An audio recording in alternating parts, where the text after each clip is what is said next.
Attention is now focused on President Trump's meeting with Russia's President Putin tomorrow. Are we all overlooking another crucial meeting? Well, let's find out what that crucial meeting is and potential talks of renegotiating a key trade deal. We bring in Robert Wolf of 32 Advisors, but Robert, you were also the chief sort of counsel when it came to trade, right? Well, I wouldn't say chief counsel, but thank you for upping my game here. But I was... Leave it to me. I'll promote There you go. I was on the President's Export Council when both the Trade Promotion Authority agreement got approved by the Senate, and then obviously the Asia-Pacific trade agreement kind of stalled. Well, what do you think is the most important meeting that the president will have? Everyone's talking about Merkel and Putin, China, Japan tonight, South Korea. Well, it's interesting. I think that there are various facets when it comes to the G20. Obviously, from a risk assessment, you have to think around North Korea. So it's incredibly important to understand where our NATO allies are and where they're going to be. The ambassador, Nikki Haley, obviously made a lot of comments. I think from a business perspective, you have to be very clear on what it means for Mexico, Canada, and the U.S. with NAFTA, as you commented. No one's really speaking about the meeting between President Trump and President Nieto. That's critically important for the U.S., and I agree with your words. We can't be protectionist. It seems the far right is nationalistic, the far left is protectionist. Neither works that well right now for the United States, making sure we can do business. Yeah. President Nieto, let's talk about him. It's been a very tentative relationship with the U.S. president, and right now, President Trump also announced last week that there was a pipeline that was finally opened between the borders of Southern California and Mexico.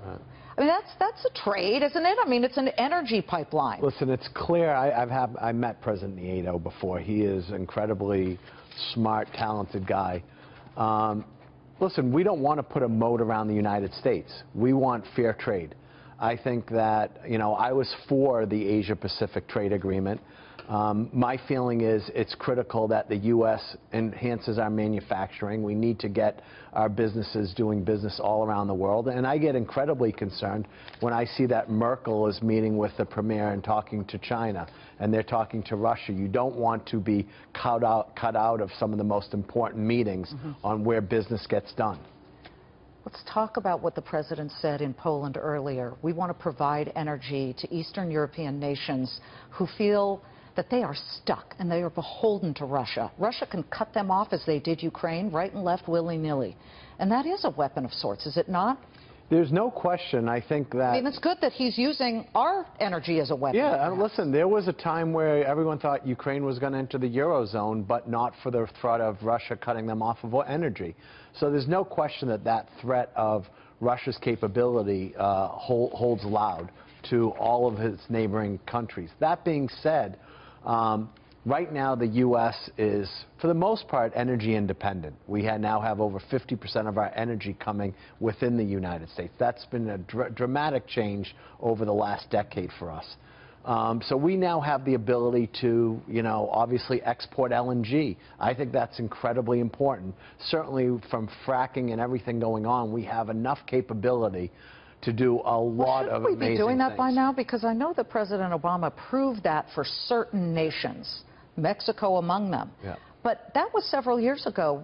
Is the infrastructure up and running at this point? So a few things. One, some of it did happen, but not nearly as much as we wanted to. That being said, fracking also took a bit of a slower turn when oil went from 100 to 50. And then also, I think a lot of the places we would actually want to export to, they don't have the port capability necessarily. Yeah. So you need to either build new ports or dredge flotilla ports. So there's a lot of reason things happen and don't happen.